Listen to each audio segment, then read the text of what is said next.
So hey guys, welcome to Smart Studies. आज हम पढ़ेंगे यूनिट्स एंड डायमेंशंस, जो कि एक बहुत ही इम्पोर्टेंट चैप्टर है हमारी क्लास 11 फिज़िक्स का। और ये हमारा पहला ही चैप्टर होता है फिज़िक्स का। तो अब इसे हम पढ़ते हैं बहुत बढ़िया तरीके से।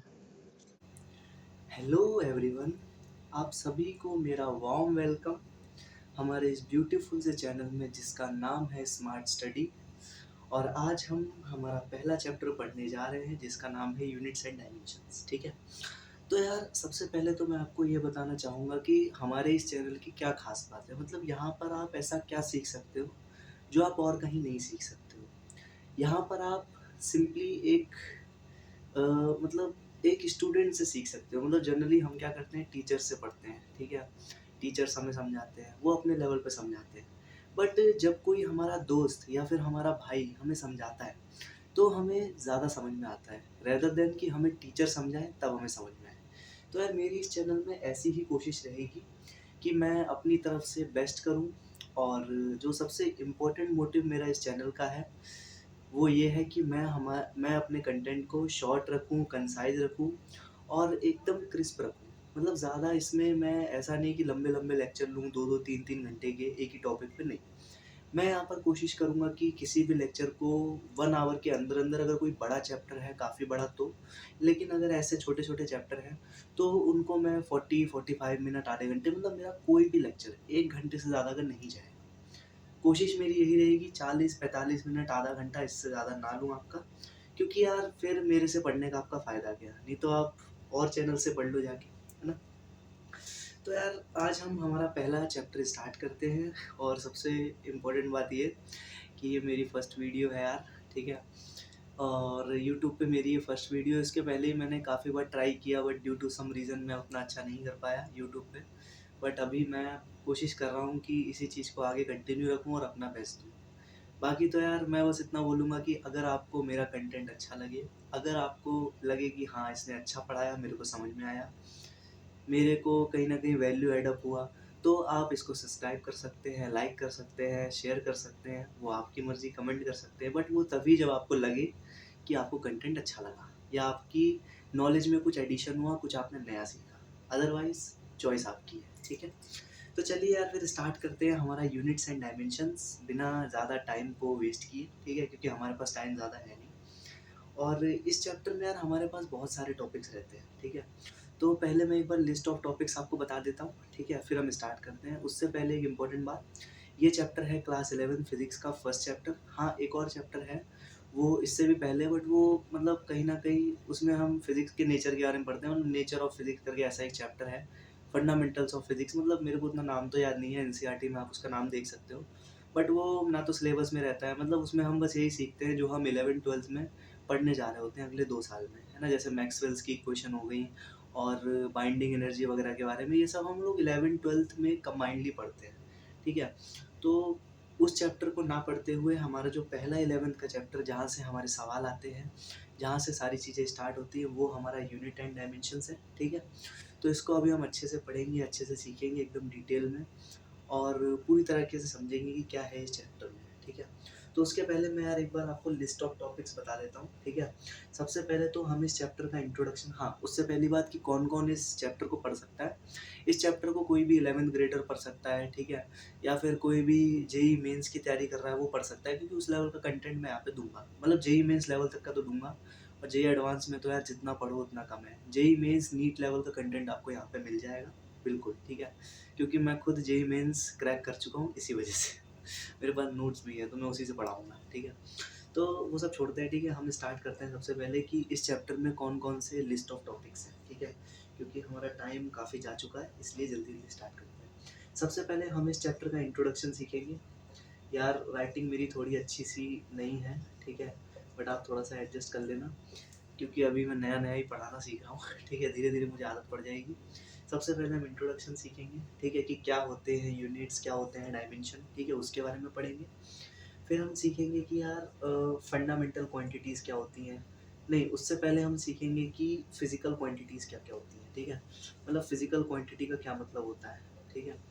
फिज़िकल क्वांटिटी, ठीक है। फिर हम सीखेंगे फिजिकल क्वांटिटी क्या होता है, फिर हम सीखेंगे फंडामेंटल क्वांटिटीज़ कौन कौन सी होती हैं। मेरी यार राइटिंग ना खतरनाक है बहुत ज़्यादा, बोर्ड पे नहीं लिखा जाता मेरे से, मैं कॉपी पे तो बढ़िया लिख देता हूँ लेकिन बोर्ड पे मेरा यही हाल है। फंडामेंटल क्वांटिटीज़ क्या होती हैं वो हम सीखेंगे, ठीक है, उनका मीनिंग क्या है, क्यों इनको फंडामेंटल बोला जाता है, क्वांटिटी का मतलब क्या होता है, फिजिकल क्वांटिटी क्या होता है, सब सीखेंगे, ठीक है। तो है ना, उसके बाद हम साथ ही साथ है ना कुछ एग्जांपल्स भी लेते चलेंगे और हम फिर सीखेंगे डायमेंशन क्या होता है, ये जो चैप्टर है, ठीक है। डायमेंशन एंड यूनिट्स, इनके बारे में अच्छे से पढ़ेंगे कि इनका क्या सिग्निफिकेंस है, क्या मतलब है, ठीक है। और फिर हम एक इम्पॉर्टेंट चीज़ सीखेंगे जिसका नाम है principle of homogeneity. Principle of मतलब डायमेंशन में हम सब कुछ सीखेंगे, सवाल भी करेंगे कुछ, ठीक है। वैसे ज़्यादा सवाल तो मैं करा नहीं पाऊँगा क्योंकि हमारा वीडियो का जो मोटिव है वो ये नहीं कि हम सवाल करना सीखें, ठीक है। मतलब हमारा मोटिव तो ये है कि हम सवाल करना सीखें, लेकिन ये मोटिव नहीं है कि हम क्वेश्चन प्रैक्टिस करें, ठीक है। उसके लिए मैं कुछ सोचूंगा, है ना, कि कम टाइम में ज़्यादा अच्छा कैसे हो सकता है। अभी तो ये फर्स्ट वीडियो तो आप थोड़ा समझिए, ठीक है। प्रिंसिपल ऑफ होमोजेनिटी क्या होता है वो हम सीखेंगे, ठीक है। और फिर हम साथ ही साथ, ठीक है, डायमेंशनल एनालिसिस भी करेंगे। वैसे ये जो टॉपिक है ना प्रिंसिपल ऑफ होमोजेनिटी, इस पे जेई मेंस हो चाहे जेई एडवांस हो, ठीक है, और जेई एडवांस में भी यहाँ तक, ठीक है, जेई मेंस में भी और स्कूल लेवल पे भी इस पे सबसे ज़्यादा सवाल आते हैं, चाहे नीट हो चाहे कुछ भी हो, ठीक है।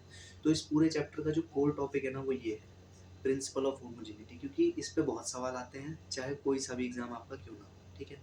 न्यूमेरिकल्स वगैरह इसी पे बनते हैं, ठीक है। बाकी डायमेंशनल एनालिसिस की जो एप्लीकेशन होती हैं वो हम सीखेंगे। डायमेंशनल एनालिसिस की एप्लीकेशन हम सीखेंगे, ठीक है। बाकी इसी में इसकी क्या क्या एप्लीकेशन होती है सब उसी टाइम में बताऊंगा आपको, मतलब जो चीज़ हमने यहाँ पर सीखी है उसको हम कैसे अप्लाई करते हैं वो सब चीज़ें हम यहाँ पर सीखते हैं, ठीक है। जिसमें हम सीखते हैं कि किसी भी इक्वेशन में बोल के बता देता हूँ, कोई भी इक्वेशन जैसे इनकरेक्ट लिखी हुई है डायमेंशनली तो उसे हम कैसे करेक्ट करते हैं वो चीज़, ठीक है। यूनिट कन्वर्जन वगैरह भी हम लोग देख लेंगे, ठीक है। और उसके बाद हम देखेंगे कि ये जो हमने डायमेंशनल एनालिसिस की एप्लीकेशन पढ़ी है इसकी लिमिटेशंस क्या क्या है, ठीक है। इसकी क्या क्या लिमिटेशंस होती हैं सब कुछ हम बहुत डिटेल में देखने वाले हैं, ठीक है। और जैसे ही हम ये सब करते हैं तो हमारा ये चैप्टर हो जाता है ख़त्म, ठीक है। यानी कि ये जो पूरा चैप्टर है ना यूनिट्स एंड डायमेंशन, ये इतने पार्ट में टूटा हुआ है। सबसे पहले introduction, physical quantity, fundamental quantities, dimension क्या मतलब होता है, उसके फॉर्मूलेज वगैरह क्या होते हैं, कैसे डायमेंशनल फॉर्मूलेज वगैरह आते हैं वो सब, यूनिट्स, प्रिंसिपल ऑफ होमोजेनिटी क्या होता है, डायमेंशनल एनालिसिस की एप्लीकेशंस क्या होती हैं और लिमिटेशंस क्या होती हैं, ठीक है। तो है ना, मैं यहाँ पर बस इतना बोलूँगा कि ये हमारा चैप्टर है, इसको हमें पढ़ना है जल्दी जल्दी फटाफट से, ठीक है। और कम समय में ज़्यादा चीज़ें सीखनी है, ऐसा नहीं कि मैं लंबे लंबे लेक्चर ले रहा हूँ, नहीं। मेरे को कम समय में आपको सिखाना है ताकि आपका इस चैनल पे आने का कुछ ना कुछ फ़ायदा हो, ठीक है। ऐसा नहीं कि जो कंटेंट सब दे रहे हैं वही मैं दे के चला जाऊँ, उससे फ़ायदा क्या, नहीं तो आप मेरे से क्यों पढ़ो, ठीक है।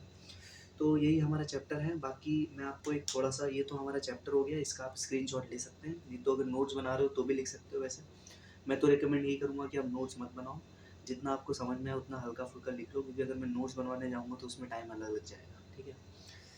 बाकी है ना, हमारा मोटिव यही रहेगा कि पहले तो हम इन टॉपिक्स को समझे एकदम डिटेल में बढ़िया तरीके से विद एग्जाम्पल धीरे धीरे, ठीक है। और फिर हमारे चैप्टर ख़त्म हो जाएगा, फिर उसी के साथ साथ हम कुछ सवाल कर लें ताकि ये हमारा चैप्टर और अच्छे से बढ़िया हो जाए, ठीक है। तो अब मैं फटाफट से इसको मिटाता हूँ और हम चलते हैं इस चैप्टर के इंट्रोडक्शन पे, ठीक है। ज़्यादा बड़ा चैप्टर नहीं है, ज़्यादा मुश्किल चैप्टर नहीं है, मैं सही बता रहा हूँ। ये चैप्टर ऐसा है कि अगर आप कॉमर्स के स्टूडेंट हो ना तो भी आपको समझ में आ जाएगा, सच में, ठीक है। चलिए, सबसे पहले हम बात करते हैं इस चैप्टर की इंट्रोडक्शन की। मतलब इंट्रोडक्शन का मतलब वही कि क्या होती हैं यूनिट्स और क्या होती हैं डायमेंशंस, ठीक है। देखो, सिंपल सी बात है, सबसे पहले अगर हम बात करें यूनिट्स की, तो यूनिट का मतलब क्या होता है। अब देखो, मैं यहाँ पे बुकिश लैंग्वेज की डेफिनेशन नहीं सिखाऊंगा क्योंकि हम 10th क्लास में नहीं है कि डेफिनेशन रट ली आंसर लिख के आ गए, नहीं। हमें यहाँ पर सीखना होगा, ठीक है। जैसे कि यूनिट से आपको क्या समझ में आता है, आपके दिमाग में क्या आता है कि आपने बचपन में पढ़ा होगा कि टॉर्क की यूनिट क्या होती है, नहीं टॉर्क तो नहीं, टॉर्क तो अभी आएगा, ठीक है। कुछ लोगों ने टॉर्क भी सुना होगा। फोर्स की यूनिट क्या होती है, हमने क्लास 9 में पढ़ा था, फोर्स की यूनिट क्या होती है। फोर्स की यूनिट क्या होती है, न्यूटन्स, जिसको हम एन से दिखाते हैं, ठीक है। तो यानी कि जो फोर्स की यूनिट है वो न्यूटन है, इसका मतलब फोर्स एक क्वांटिटी है, ठीक है। फोर्स एक फिजिकल क्वांटिटी है, ठीक है, जिसको एक्सप्रेस करने के लिए जो हम चीज़ यूज़ कर रहे हैं वो उसकी यूनिट हो गई है, ठीक है। यानी कि किसी भी फिजिकल क्वांटिटी को एक्सप्रेस करने के लिए, किसी भी फिजिकल क्वांटिटी को एक्सप्रेस करने के लिए जो टर्म डिफाइन किया जाता है उसे हम यूनिट बोलते हैं, ठीक है। जैसे लेंथ है, लेंथ वेंथ छोड़ो, आपने सुना होगा ना कि 1 मीटर की रॉड है, ठीक है। तो हम एक के आगे, जैसे मान लो 1 मीटर की रॉड है, ठीक है, तो हम 1 न्यूटन की रॉड क्यों नहीं बोलते कि मेरे पास 1 न्यूटन की रॉड है, ये कोई चीज़ डिफाइंड ही नहीं होती। अब लेंथ के लिए हमने पहले से डिफाइन कर दिया कि यूनिट है जिसका नाम है मीटर्स, जो कि डिफाइंड है, ठीक है। तो लेंथ को मेजर करने के लिए जिस यूनिट का यूज़ किया जाता है वो है मीटर, फोर्स को मेजर करने के लिए जिस यूनिट का यूज़ किया जाता है वो है न्यूटन, ठीक है। बाकी जैसे अगर आपके सामने स्पीड है, ठीक है, आपने बचपन में पढ़ा होगा, मैं बिल्कुल 9th क्लास का बच्चा लेके चल रहा हूँ, ठीक है, कि 9th क्लास के बच्चे को क्या क्या आता है। जैसे स्पीड है, ठीक है, तो अगर मैं स्पीड की बात करूँ तो उसकी जो यूनिट होती है वो क्या होती है, आपने पढ़ी होगी, मीटर पर सेकेंड। क्यों? क्योंकि ये होती है डिस्टेंस अपॉन टाइम, ठीक है। तो डिस्टेंस मतलब लेंथ, मीटर, और टाइम मतलब सेकेंड, ठीक है, तो ये हो गई मीटर पर सेकेंड। अब स्पीड, जैसे कि आपने कभी ऐसा बोला है, आपने कभी ये सुना है कि एक लड़का है जो कि 1 न्यूटन से भाग रहा है, उसकी वेलोसिटी 1 न्यूटन है, कभी ऐसा सुना है आपने? नहीं सुना है, क्योंकि ऐसा कुछ होता ही नहीं है। वेलोसिटी के लिए हमने डिफाइन कर दिया कि अगर वेलोसिटी होगी तो उसकी यूनिट मीटर पर सेकंड होगी, मतलब वेलोसिटी एक फिजिकल क्वांटिटी है, स्पीड एक फिजिकल क्वांटिटी है, इन दोनों के बीच का फ़र्क हम सीखेंगे काइनेमेटिक्स में, ठीक है। इन शॉर्ट आप बस इतना समझिए, यूनिट का मतलब दैट्स इट, इतना होता है कि मेरे पास कोई भी फिजिकल क्वांटिटी है, चाहे वो स्पीड हो, चाहे वो फोर्स हो, चाहे वो कुछ भी हो, ठीक है, उसको एक्सप्रेस करने के लिए जिस चीज़ का हम यूज़ करते हैं, उसको मेज़र करने के लिए हम जिस चीज़ का यूज़ करते हैं उसे हम यूनिट बोलते हैं, ठीक है। तो इनको मेज़र करने के लिए हम जिस चीज़ का यूज़ करते हैं उसे क्या बोलते हैं हम लोग? यूनिट बोलते हैं, ठीक है। तो यूनिट का मतलब यही होता है, ठीक है। बाकी कोई पूछे फिजिकल क्वांटिटी का क्या मतलब होता है, कोई पूछ ले फिजिकल क्वांटिटी क्या होता है, ठीक है। तो फिजिकल क्वांटिटी का मतलब बस इतना होता है कि ठीक है, कोई भी ऐसी चीज़ जिसको मेज़र कर सकते हैं, मतलब एनीथिंग विच इज़ मेज़रेबल, ठीक है। जैसे वेलोसिटी, जैसे फोर्स है, तो फोर्स एक फिजिकल क्वांटिटी है, इसको हम मेज़र कर सकते हैं, 1 न्यूटन का फोर्स लग रहा है, ठीक है। वेलोसिटी एक फिजिकल क्वांटिटी है, उसको हम मेज़र कर सकते हैं, बंदा 1 मीटर पर सेकंड से भाग रहा है, ठीक है। तो फिजिकल क्वांटिटी को अगर मैं बात करूँ, ठीक है, तो फिजिकल क्वांटिटी का क्या मतलब होता है? Anything which can be measured, ठीक है। लिख देता हूँ, एनीथिंग, आपको अगर लिखना हो तो आप लिख भी सकते हैं, बुक में यही डेफिनेशन देखने को मिलती है, विच कैन बी मेजर्ड, ठीक है, बस। बाकी कुछ लोग ये भी लिखते हैं कि anything which can be measured by an instrument, ये भी बोल सकते हो, ठीक है। लेकिन अभी हम इंस्ट्रूमेंट वगैरह के बारे में नहीं पढ़ेंगे, तो anything which can be measured, this is called physical quantity. और यूनिट्स का मतलब क्या होता है कि जो भी फिजिकल क्वांटिटी को मेजर करे, ठीक है, जिसकी हेल्प से हम फिजिकल क्वांटिटी को नेम दे पा रहे हैं, उसका सिग्निफिकेंस दिखा पा रहे हैं, उसे हम बोलते हैं यूनिट, ठीक है। तो ये तो था यूनिट का मतलब आपका, ठीक है। अब आते हैं हम डायमेंशंस के ऊपर, ठीक है। तो अब सबसे इंपॉर्टेंट बात स्टार्ट हो रही है कि यार डायमेंशंस क्या होते हैं, ठीक है। बहुत ही इंपॉर्टेंट बात है, अब यहाँ से आपका चैप्टर मेनली स्टार्ट होता है, क्योंकि अभी तक की चीज़ें तो हर कोई जानता है, और अगर ना भी पता हो तो भी कोई दिक्कत नहीं है। बट आपका अब जो मेजर पार्ट है ना चैप्टर का, वो स्टार्ट होता है कि आखिरकार डायमेंशंस का क्या मतलब होता है, ठीक है। मतलब मैंने बहुत सारे ऐसे बच्चे देखे हैं कि मतलब अपनी क्लास में ही, क्योंकि मेरे को इतना टीचिंग एक्सपीरियंस तो है नहीं, मैं खुद 19 साल का हूँ, ठीक है। मैंने अपनी क्लास में खुद ऐसे बच्चे देखे जिनको डायमेंशंस का मतलब नहीं पता है, मतलब उनसे अगर डायमेंशन पूछो ना तो वो फॉर्मूला बताने लग जाते हैं, ठीक है। लेकिन हमारा मोटिव ये नहीं है, हमारा मोटिव है एकदम डिटेल में जाके सीखना, ठीक है। तो अब हम बात करते हैं कि डायमेंशंस क्या होते हैं। मैं आपको एक बात बताऊं, ठीक है, अभी बताता हूँ। देखो, अगर हम कभी भी जाके ऐसा पूछे किसी से कि डायमेंशन क्या होता है, ठीक है, ऐसे बच्चे से जिसको थोड़ी बहुत नॉलेज है, आधी अधूरी नॉलेज है, ठीक है, तो वो पता है क्या बोलेगा, वो कहेगा सर जैसे कि स्पीड है। मैं आपके सारे एग्जांपल स्पीड लेके चल रहा हूँ। स्पीड क्या होती है? डिस्टेंस अपॉन टाइम, ठीक है। बिल्कुल कोई दिक्कत नहीं है, ठीक है। तो वो ये कहेगा कि स्पीड स्पीड की, जैसे स्पीड का डायमेंशन होता है, जैसे ये क्या होता है, ठीक है, जो डिस्टेंस होती है वो एक तरह की लेंथ है, तो हम इसको एल से दिखा देते हैं, ठीक है। टाइम जो है वो एक तरह का टी है, तो उसको हम कैपिटल टी से दिखा देते हैं। तो वो ये कहता है एल टी माइनस वन ही क्या होता है हमारा? स्पीड होता है, ठीक है। एल टी माइनस वन ही हमारा क्या होता है? स्पीड का डायमेंशन होता है, वो ऐसे बोलेगा। तो ये चीज़ ना यार बिल्कुल गलत है, क्योंकि यहाँ पर उसको ये नहीं पता है कि एक्चुअल में डायमेंशंस का मतलब क्या होता है, ठीक है। तो डायमेंशन का मतलब सीखने से पहले हमें कुछ चीज़ों का सिग्निफिकेंस समझना पड़ेगा, मतलब जैसे मैंने अभी डिस्टेंस लिखा ना, और डिस्टेंस को मैंने एल से दिखाया, तो आखिरकार हम ऐसी कौन कौन सी यूनिट्स हैं, ठीक है, जिसको हम एक तरीके से फंडामेंटल मान के डायमेंशन को उनका डिफाइन करते हैं। मतलब जैसे कि जैसे कि अभी मैं डायमेंशन बिठा देता हूँ, पहले आप एक चीज़ समझिए, ठीक है?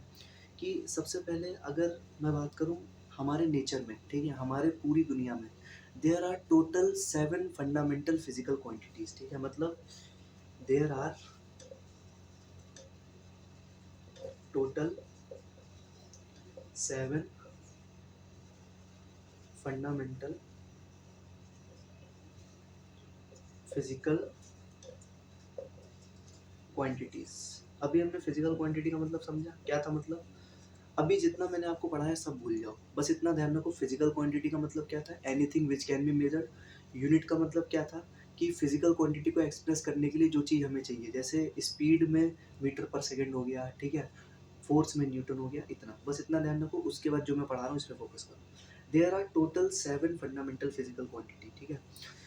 टोटल 7 फंडामेंटल फिजिकल क्वांटिटी का मतलब है कि हमारे इस पूरे ब्रह्मांड में टोटल कितनी फिजिकल क्वांटिटी है, 7, ठीक है? 7 है फिजिकल क्वांटिटीज, ठीक है? कौन कौन सी होती है? सबसे पहला होता है मास, मास, फिर होती है लेंथ, ठीक है, फिर होता है टाइम। इसको ढंग से लिख देता हूँ थोड़ा सा, मास, लेंथ, टाइम। हो सकता है यार मैं कुछ भूल भी जाऊँ तो आप बाद में गूगल कर लेना, ठीक है? क्योंकि मैं बस उतना ही पढ़ाऊंगा जितना इम्पोर्टेंट है, ठीक है? टेम्परेचर, करंट, और रेजिस्टेंस। नहीं, रेजिस्टेंस नहीं होता है, मैं भूल गया। रेजिस्टेंस नहीं होता है, क्या होता है, क्या होता है, हाँ, ल्यूमिनस इंटेंसिटी। ये सब चीज़ें ना याद करने वाली हैं, और हम जनरली याद करने वाली चीज़ें भूल जाते हैं। ल्यूमिनस इंटेंसिटी, और एक होता है अमाउंट ऑफ सब्सटेंस। नहीं भूला, यस, अमाउंट ऑफ सब्सटेंस। ये अगर आप चाहे तो लिख सकते हैं, क्योंकि जनरली लोग बता देते हैं, ठीक है? तो हम लोग पता है क्या करेंगे, अब देखना, इन 7 को हम कह रहे हैं फंडामेंटल फिजिकल क्वांटिटी। इसका मतलब क्या है? कोई भी चीज़ फंडामेंटल होती है, इसका मतलब ये होता है कि वो किसी से नहीं बनी है, सब लोग उससे मिलके बने हैं। मतलब इन 7 फिजिकल क्वांटिटीज़ के अलावा आपको जितनी भी दिख जाए, ठीक है, जितनी भी दिख जाए, मतलब इन सातों के अलावा इस पूरी दुनिया में आपको जितनी भी दिख जाए, चाहे आपको चार्ज दिख जाए, चाहे आपको रेजिस्टेंस दिख जाए, चाहे आपको वोल्टेज दिख जाए, कुछ भी दिख जाए, ठीक है, चाहे आपको स्पीड दिख जाए, ठीक है, चाहे आपको डिस्प्लेसमेंट दिख जाए, कुछ भी दिख जाए, वो सब इनसे मिलके बनी है। मतलब ये किसी से मिलके नहीं बनी है, सब लोग इनसे मिलके बने हैं। मतलब फंडामेंटल का मतलब क्या होता है कि ये किसी से मिलके नहीं बनी है, मिलके नहीं बनी, सब इनसे मिलके बने हैं, ठीक है? तो इसका मतलब बस इतना सा होता है कि फंडामेंटल फिजिकल क्वांटिटी वो होती है जो किसी से मिलके नहीं बनती है, सब लोग उनसे मिलके बनते हैं, ठीक है?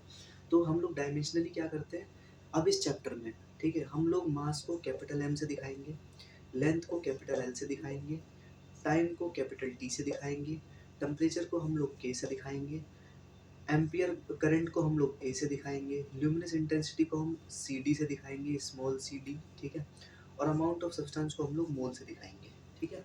तो ये होती है हमारी 7 फंडामेंटल फिजिकल क्वांटिटीज, ठीक है? तो आपको सबसे पहले तो ये याद होना चाहिए कि कौन कौन सी होती है। एक बार मेरे साथ रिपीट करिए, mass, length, time, temperature, current, luminous intensity, amount of substance. और उससे भी इम्पोर्टेंट बात कि इनका जो बेसिकली डायमेंशनल फॉर्मूला होता है, मतलब ये जो मैं लिख रहा हूँ ना, कैपिटल एम, एल, टी, के, ए, सी डी, मोल, इनको हम बोलते हैं डायमेंशनल फॉर्मूलाज, ठीक है? तो मास का dimensional formula capital M, length का कैपिटल एल, टाइम का कैपिटल टी, टेम्परेचर का के, करंट का ए, ल्यूमिनस इंटेंसिटी का C D, amount of substance का मोल, ठीक है, इस तरीके से। तो हमें बस इतना चीज़ें यहाँ पर ध्यान में रखनी है, और हमारा यहाँ पर एक चैप्टर का जो काफ़ी इंपॉर्टेंट पार्ट है वो खत्म हो जाता है, और टोटल 7 फंडामेंटल होती है। फंडामेंटल क्यों है? क्योंकि और कोई इनसे मिलके नहीं बनी है, ठीक है? मतलब ये किसी से मिलके नहीं बनी है, और सब इनसे मिलके बनी है, ठीक है? जैसे आपको एग्जांपल दूँ, जैसे मान लो स्पीड है, ठीक है? तो स्पीड का फॉर्मूला क्या होता है? Distance upon time, distance upon time. तो डिस्टेंस क्या है? एक तरीके की लेंथ है, तो एल ऊपर रख दिया, ठीक है? और टाइम क्या है? कैपिटल टी नीचे रख दिया। इसको अगर मैं लिखने गया तो ये हो जाएगा एल टी माइनस वन। इसका मतलब क्या है? स्पीड का जो डायमेंशनल फॉर्मूला है वो ये है। मतलब अगर कोई पूछे कि स्पीड की डायमेंशन बताओ, तो सवाल गलत है। अगर कोई पूछे स्पीड का डायमेंशनल फॉर्मूला बताओ तो वो है एल टी माइनस वन। अभी समझे? देख लो स्पीड भी इससे बनी है, चाहे आप एक्सेलेरेशन ले लो। एक्सेलेरेशन दिखाऊं आपको? इतना तो आपको आता होगा, ये सब हम लोग पढ़ते हैं क्लास 9th में। एक्सेलेरेशन होता है वेलोसिटी अपॉन टाइम। अभी तो यही समझ लो यार, वैसे तो ये भी नहीं होता है, ठीक है, बट अभी मैं क्लास 9th के हिसाब से पढ़ा रहा हूँ, ठीक है। वेलोसिटी अपॉन टाइम, तो वेलोसिटी क्या है? एल टी माइनस वन, क्योंकि ये स्पीड स्पीड इसका, और मतलब छोड़ो इतना वो नहीं करते हैं, ठीक है। वेलोसिटी क्या होता है? वेलोसिटी स्पीड की तरह ही होता है, ठीक है। डिफरेंस क्या होता है बाद में बताऊंगा, ठीक है। उसका हो गया डिस्प्लेसमेंट अपॉन टाइम, बस इतना फर्क होता है। वेलोसिटी होता है डिस्प्लेसमेंट अपॉन टाइम, स्पीड होता है डिस्टेंस अपॉन टाइम, ठीक है। और इनटू टाइम कर दिया, ठीक है। डिस्प्लेसमेंट क्या होता है? लेंथ की तरह होता है, तो लेंथ अपॉन नीचे टाइम इनटू टाइम, टाइम का स्क्वायर, तो ये हो जाएगा एल टी माइनस टू, ठीक है। यानी कि एक्सेलेरेशन का डायमेंशन अगर कोई पूछे तो सवाल गलत है। अगर कोई पूछे एक्सेलेरेशन का डायमेंशनल फॉर्मूला बताओ, तो पहले हम उसका फॉर्मूला लिखेंगे, उसके बाद हम उसका डायमेंशनल फॉर्मूला बताएंगे एल टी माइनस टू, ठीक है। तो बस इतनी सी बात है यार, यहाँ पर हमें इतनी चीज़ें ध्यान में रखनी है, ठीक है, कि डायमेंशनल फॉर्मूला, डायमेंशन, इनका मतलब क्या होता है, ठीक है। अब मैं आता हूँ exactly what is the definition of dimension and what is the meaning and what is the significance of dimension, ठीक है। एकदम डिटेल में बात करेंगे। डिटेल में तो खैर हमने बात कर ली है, अब हम जल्दी जल्दी बातें करके इस टॉपिक से आगे निकलते हैं, नहीं तो लेक्चर बहुत बड़ा हो जाएगा, ठीक है, जो कि मैं नहीं चाहता हूँ, है ना। तो अभी हम सबसे पहले बात करते हैं what is the meaning of dimensions.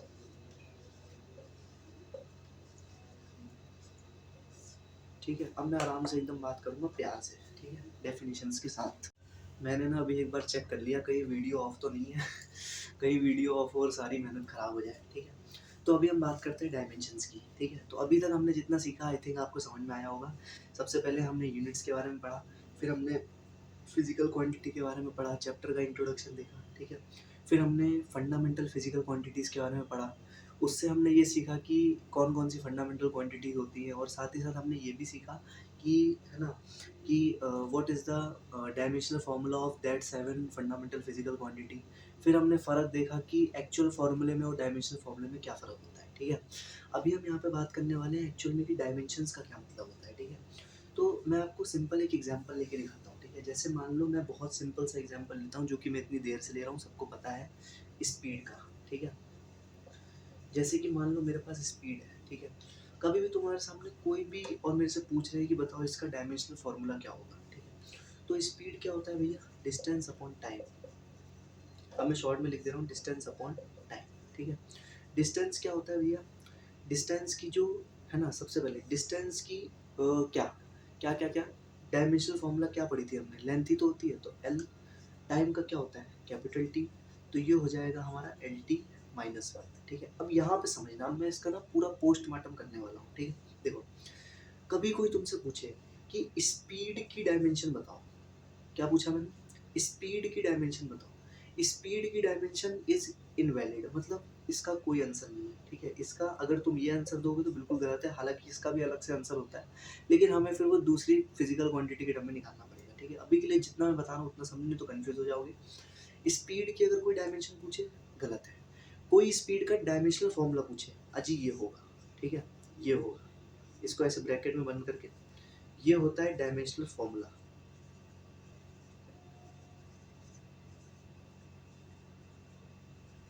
समझे? मतलब कोई स्पीड की डायमेंशन पूछे, इनवैलिड, ठीक है। कोई पूछे स्पीड का dimensional formula, this one, L T minus one, ठीक है। ये मैंने ब्रैकेट में इसको बंद कर रखा है, ठीक है, कंफ्यूज नहीं होना है। ये एल अलग है, ठीक है, ये सब कुछ दिख रहा होगा आपको, ठीक है, एल टी माइनस वन, ठीक है। अब मेरे से कोई पूछता है कि भाई तुमने डायमेंशन का मतलब तो बताया नहीं, तुम तो तब से ये चिल्लाए जा रहे हो, इसका मतलब तो बताओ। मैं अब बताता हूँ, ठीक है। अगर कोई तुमसे पूछे what is the what is the dimension of L in speed, what is the dimension, एक मिनट, हाँ, what is the dimension of L in speed, one answer है, ठीक है। मतलब मैं यहाँ पे लिखता हूँ कि डायमेंशन ऑफ,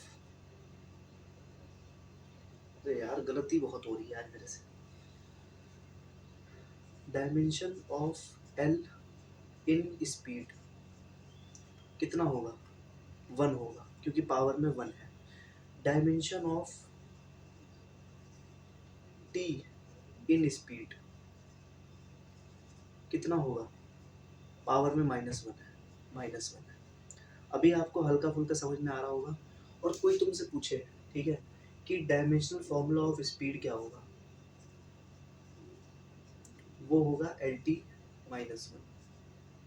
ठीक है, तो बस इतना हमें यहाँ पर ध्यान में रखना है कि dimension of L in speed 1 होगा, dimension of T in speed -1 होगा, और dimensional formula of speed LT-1 होगा। मतलब हमेशा इस बात का ध्यान रखना कि जो हम डायमेंशनल फॉर्मूला लिखते हैं उसमें जो एलिमेंट्स आते हैं ना, उन्हीं का डायमेंशन पूछते हैं उस मेन वाली फिजिकल क्वांटिटी में। ठीक है, कभी तुम्हारे सामने ये आंसर आ जाए ना, ये क्वेश्चन आ जाए, कोई तुमसे ऐसे पूछ ले कि what is the dimension of speed, कोई आंसर नहीं होगा इसका, इनवैलिड होगा। डायमेंशनल फॉर्मूला ऑफ स्पीड पूछे LT-1, ठीक है, और कोई पूछे dimension of L in speed बता दो तो 1 आंसर होगा, dimension of T in speed बता दो तो -1 होगा। इसका मतलब अब समझे, डायमेंशन क्या होती है, एक तरह की पावर्स होती है, एक तरह के एक्सपोनेंट्स होते हैं, यही डायमेंशन है, यही डायमेंशन है। ठीक है, और ये डिफाइंड होते हैं किसी भी फंडामेंटल फिजिकल क्वांटिटीज के लिए। ठीक है, तो बस इतना ही हमें यहाँ पर ध्यान रखना होता है। ठीक है, अब एक और एग्जांपल लेते हैं और अच्छे से समझते हैं। अगर किसी को डायमेंशन की डेफिनेशन जाननी है तो मैं उसको बता देता हूँ। ठीक है, कि dimensions are the power raised to the fundamental physical quantity in order to express the physical quantity. ठीक है, इस तरीके से, मतलब dimensions are the powers, powers जो कि अभी हमने देखा था ना, 1 और -1, raised to the, raised to the fundamental, अभी हमने फंडामेंटल के ऊपर एल और टी के ऊपर देखा था, fundamental physical quantity in order to express,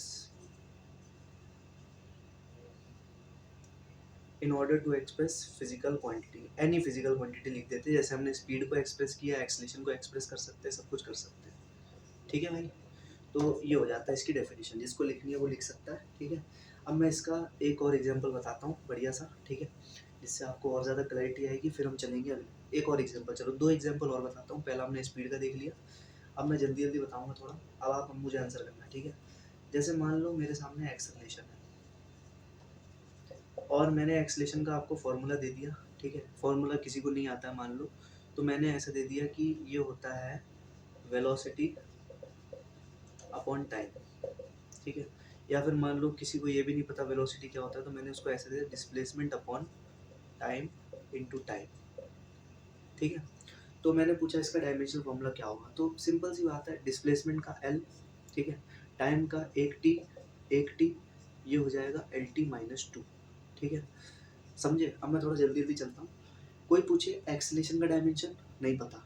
कोई पूछे एक्सेलेरेशन का डायमेंशन फॉर्मूला, अजी ये होगा। ठीक है, कोई पूछे dimension of length in acceleration 1 होगा, कोई पूछे dimension of T in acceleration -2 होगा।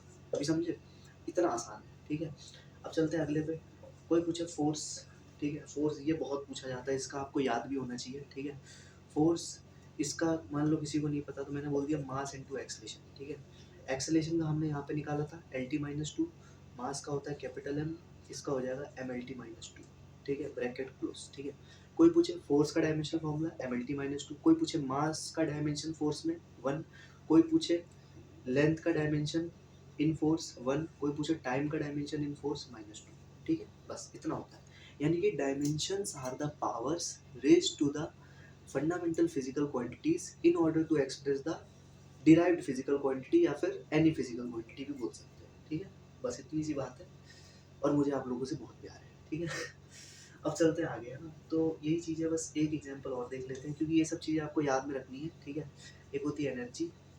एनर्जी क्या होता है, सिंपल, एनर्जी का फॉर्मूला किसी को याद है, एनर्जी का फॉर्मूला मैं भूल गया, हाँ, फोर्स इंटू डिस्प्लेसमेंट। ठीक है, यार पता है बहुत सारी चीज़ें ऐसी हैं जो क्लास 11th में 12th में अलग हो जाती हैं, इसलिए मेरे को पता है एनर्जी का क्या फॉर्मूला याद है।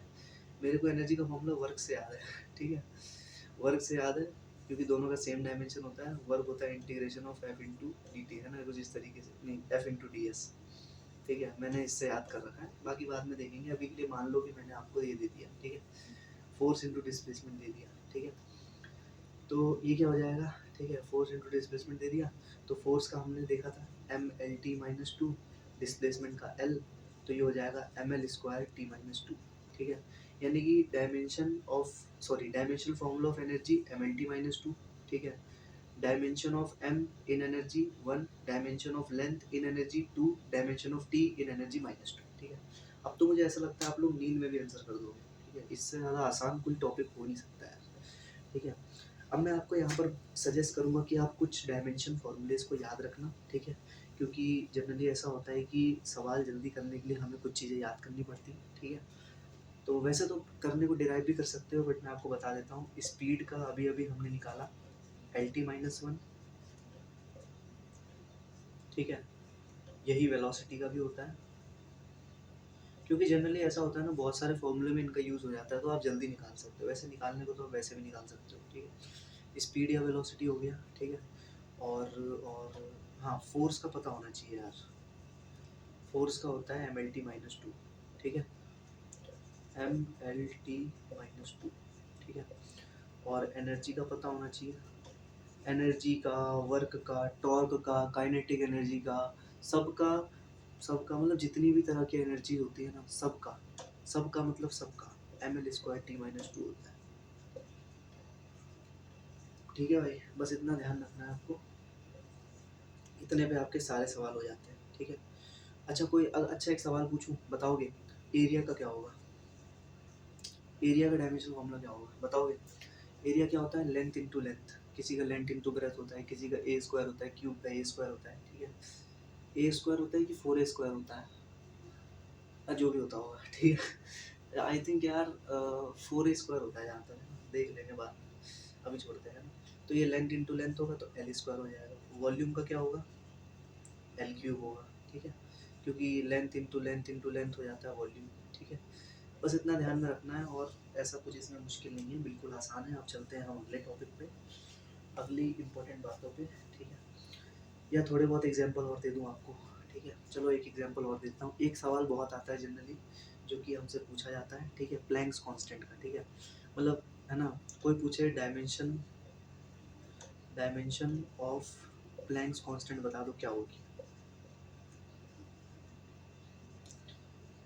ठीक है।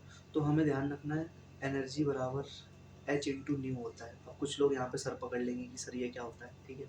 तो एनर्जी का मतलब क्या होता है? Simple, mL²T-2। अभी अभी याद करवाया था, इसलिए तो याद करवाया है। एच को हम लोग प्लैंक कांस्टेंट बोलते हैं, ठीक है। मल्टीप्लाई बाय, ये म्यू होती है फ्रीक्वेंसी, ठीक है। अभी ना बिल्कुल लोड मत लेना कि ये फ्रीक्वेंसी एनर्जी क्या है, ठीक है। एनर्जी तो खैर आपको पता होगा, फ्रीक्वेंसी ये सब पता है आपको। ये यूनिट एंड डायमेंशन ऐसा चैप्टर है जो कि हम लोग क्लास 11 तो क्लास 12 की फिजिक्स जब अच्छे से पढ़ लेते हैं ना, तब हम इसके सवाल पूरी तरीके से बना पाते हैं, क्योंकि तब हमको फॉर्मूले ही याद होते हैं। कोई भी डायमेंशनल फॉर्मूला निकालने के लिए हमें पहले फॉर्मूला याद होना चाहिए, तभी हम कर पाते हैं, ठीक है। नहीं तो अदरवाइज हम पे होता नहीं है। इसलिए मैंने भी पहले यहाँ पे फॉर्मूला लिखा। तो अभी आप बिल्कुल स्ट्रेस मत लेना, बस जितना बता रहा हूँ उतना करते चलना, सब हो जाएगा। फ्रीक्वेंसी होता है 1/टाइम पीरियड, तो ये हो जाएगा T−1, ठीक है, इसकी डायमेंशन। तो इंटू T−1, तो एच की वैल्यू यहाँ से कितनी आ गई? mL²T-2 इंटू टी ऊपर चला गया, तो ये आ जाएगा mL²T-1, ठीक है भाई। बस इस चीज़ों को ध्यान रखना है, ठीक है। अब मैं आपको एक क्वेश्चन देता हूँ जो कि आपको करना है, ठीक है, बताना। एक दो क्वेश्चन देता हूँ, ठीक है। आप निकाल के आना प्रेशर का। प्रेशर मैं बता देता हूँ, प्रेशर होता है फोर्स अपॉन एरिया, ठीक है। आप निकाल के आना कोफिशिएंट ऑफ विस्कोसिटी का। स्पेलिंग मुझे नहीं पता, ईटा, इसको मीटा से दिखाते हैं। और इसका फॉर्मूला होता है F बराबर 6πr ईटा v, ठीक है। एक बार इसको मैं समझा देता हूँ, ठीक है। अच्छा, एक बात का हमेशा ध्यान रखना, जब भी तुम डायमेंशन निकाल रहे हो ना, जैसे तुम्हें यहाँ पे ईटा की निकालनी है, ठीक है, तो यहाँ पे एफ जो है वो फोर्स है, 6π जो है ना, ये जो कांस्टेंट होता है उसको हम एज अ वन ट्रीट कर लेते हैं, मतलब इसको हम कोई इज्जत नहीं देते हैं, ठीक है। हमें ये फॉर्मूला डायमेंशनली एफ बराबर आर ईटा भी दिखना चाहिए, ठीक है। आर यहाँ पे रेडियस है, रेडियस मतलब लेंथ। एम एफ यहाँ पे mL/T-2 है, ठीक है। ईटा हमें निकालना है, और वी जो है ये वेलोसिटी होता है बेसिकली, इसका फॉर्मूला है LT-1, ठीक है। तो यहाँ से आप बढ़िया करके ईटा निकाल सकते हैं, ठीक है। तो हमेशा ध्यान रखना, कभी भी कोई भी कांस्टेंट आ जाए, जैसे 6π आ गया, 4π आ गया, कुछ भी आ गया, ठीक है, ठीक है, कुछ भी आ गया, है ना, तो उस वाले केस में उसको एज अ वन मान के हम लोग ट्रीट करते हैं, ठीक है। यानी कि हमें ये दिखता ही नहीं है, डायमेंशनल कैलकुलेशन करते समय हमें ये फॉर्मूला ऐसा दिखता है, ठीक है। चलें फिर, ये टॉपिक भी हुआ कंप्लीट। अब चलते हैं अगले टॉपिक पे। यहाँ तक हमने अभी तक अच्छे तरीके से डायमेंशन वगैरह सब कुछ सीख लिए है, ठीक है। इस चैप्टर का एक बहुत बढ़िया पार्ट हमने यहाँ तक अभी तक तैयार कर लिया है, ठीक है। अब हम चलते हैं प्रिंसिपल ऑफ होमोजेनिटी पे।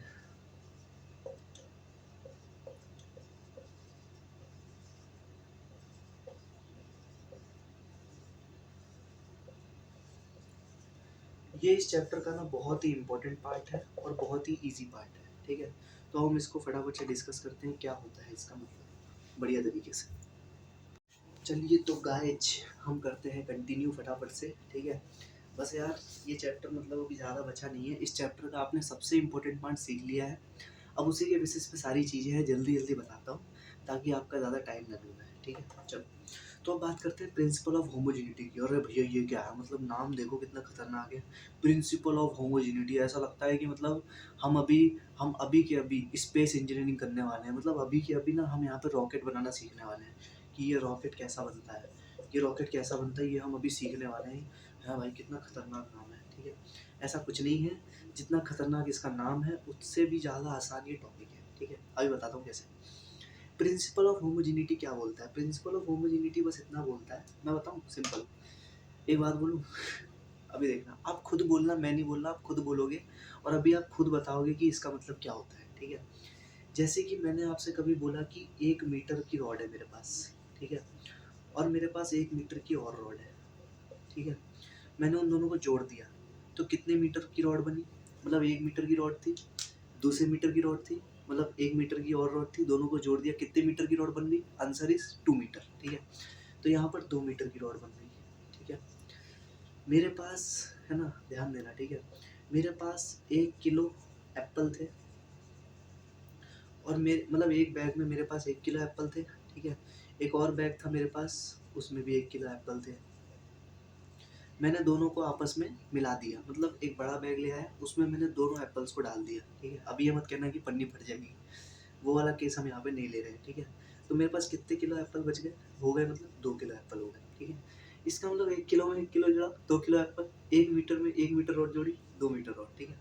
अब देखना, यहाँ तक बिल्कुल क्लियर है, बिल्कुल क्लियर है, और होना भी चाहिए यार। ये तो मतलब जिसको ना समझ में आए ना, वो तो फिजिक्स पढ़ना ही छोड़ दे फिर, ठीक है। फिजिक्स क्या, वो तो दुनिया ही छोड़ दे फिर, ठीक है। अब बात करते हैं हम कि ये, ठीक है, इतना हो गया।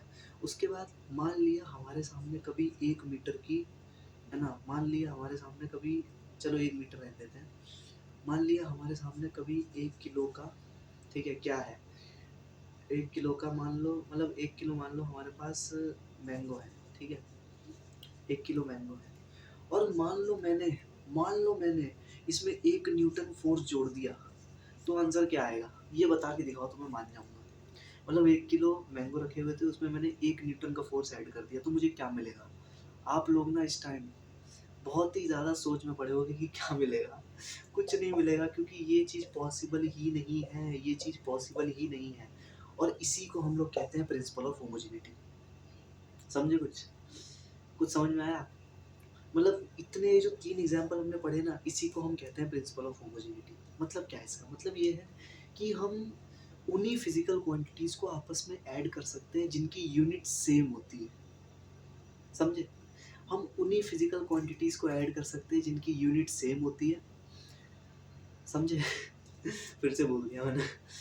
देखो, इन दोनों की यूनिट सेम थी, ऐड करके आ गया आंसर। इन दोनों की यूनिट सेम थी, ऐड करके आ गया आंसर। इन दोनों की यूनिट अलग थी, आंसर नहीं आया। इसी को बोलते हैं प्रिंसिपल ऑफ होमोजेनिटी, ठीक है। मतलब हम उन्हीं चीज़ों को आपस में ऐड सब्ट्रैक्ट कर सकते हैं। मल्टीप्लाई डिवाइड की बात हम यहाँ पे नहीं करेंगे, ठीक है। हम उन्हीं फिजिकल क्वांटिटीज़ को आपस में ऐड या सब्ट्रैक्ट कर सकते हैं जिनका यूनिट सेम हो, जो कि बिल्कुल एग्जैक्टली सेम हो। एनर्जी में एनर्जी ऐड हो सकती है, एनर्जी में कभी तुम टॉर्क को ऐड नहीं कर सकते हो, एनर्जी में कभी तुम वर्क को ऐड नहीं कर सकते हो, क्योंकि अलग अलग है, ठीक है। तो मैं बस इतना बोलूँगा कि एडिशन या सब्ट्रैक्शन हम किन किन क्वांटिटीज के लिए कर सकते हैं? जिनकी सेम यूनिट हो। अब जिनकी यूनिट सेम है उनकी डायमेंशन तो सेम होगी ही, सेम डायमेंशनल फॉर्मूला होगा, ठीक है। और साथ ही साथ सेम यूनिट हो, सेम डायमेंशनल फॉर्मूला हो, और वो एग्जैक्टली सेम हो, एग्जैक्टली सेम हो, मतलब उनमें कोई डिफरेंस ही ना हो, ठीक है, ऐसा होता है। तो बस सिंपल यही होता है, ठीक है। बाकी है ना, बस इतनी सी बात है, ठीक है। अभी इसका एग्जांपल दूंगा नीचे, ठीक है। बाकी अगर मैं बात करूँ मल्टीप्लिकेशन की और डिवीजन की, तो वो हम किसी का भी कर सकते हैं, मतलब तुम ना किसी को भी कर सकते हो, किसी का भी कर सकते हैं। यहाँ पर हमें खुली छूट मिल जाती है, कुछ भी कर सकते हैं, ठीक है। मल्टीप्लिकेशन डिवीजन सबका कर दो, कोई दिक्कत नहीं है, किसी का भी कर दो, no issue. But addition subtraction उन्हीं का होगा जिनकी सेम यूनिट होगी, सेम डायमेंशनल फॉर्मूला होगी और बिल्कुल सेम होगी। यही होता है प्रिंसिपल ऑफ होमोजेनिटी, ठीक है। अब मैं इसका एक एग्जांपल देता हूँ बढ़िया सा, ठीक है, बढ़िया सा एक एग्जांपल देता हूँ, ठीक है, बढ़िया सा एक एग्जांपल देता हूँ, ठीक है। जैसे कि मल्टीप्लिकेशन डिवीजन, जैसे 1 मीटर में हम एक ही मीटर जोड़ सकते हैं, चलेगा। 1 मीटर में हम 1 न्यूटन नहीं जोड़ सकते हैं, नहीं चलेगा, ठीक है। वैसे ही हम ना, ध्यान देना, ठीक है, हम ना मतलब एक तरीके से अगर अगर कोई मेरे से पूछे प्रेशर का फॉर्मूला बताओ, तो मैं कहूँगा फोर्स पर यूनिट एरिया। तो हम यहाँ पे क्या कर रहे हैं, दो डिफरेंट फिजिकल क्वांटिटीज को आपस में डिवाइड कर रहे हैं, ठीक है। तो ये चीज़ यहाँ पर वैलिड है। इसका मतलब मल्टीप्लिकेशन डिवीजन तुम किसी का भी कर सकते हो, डिफरेंट होना भी चलेगा। इसकी यूनिट है न्यूटन, इसकी यूनिट है मीटर स्क्वायर, तब भी हो गया। बट यहाँ पर एडिशन सब्ट्रैक्शन में ऐसा नहीं होता है, ठीक है। बस इतना ध्यान रखना है, इतना ही हमें ध्यान में रखना होता है, बस इतना ही हमारे लिए काफ़ी होता है, ठीक है। अब मैं इसके एक दो एग्जांपल देके आपको दिखाता हूँ, ठीक है, जिससे आपको और ज़्यादा चीज़ें समझ में आएंगी। बस मल्टीप्लिकेशन डिवीजन में किसी को भी कर सकते हो उठा के, कोई दिक्कत नहीं है। बट अगर एडिशन सब्ट्रैक्शन करना है तुमको, तो तुम उन्हीं का कर सकते हो जिनका सेम यूनिट हो, बिल्कुल सेम हो, सेम डायमेंशन हो, सब कुछ सेम, एग्जैक्टली सेम होनी चाहिए, दैट्स इट, ठीक है। सेम होंगी एग्जैक्टली तो सब कुछ आ जाएगा उसमें। इसका एक एग्जांपल लेता हूँ, जैसे कि मेरे को एक क्वांटिटी दे दी, A is equal to B T plus C upon D plus, चलो ये ज़्यादा मुश्किल हो जाएगा, ठीक है। क्या दूँ, मान लो, हाँ चलो ऐसे देता हूँ, मान लो f बराबर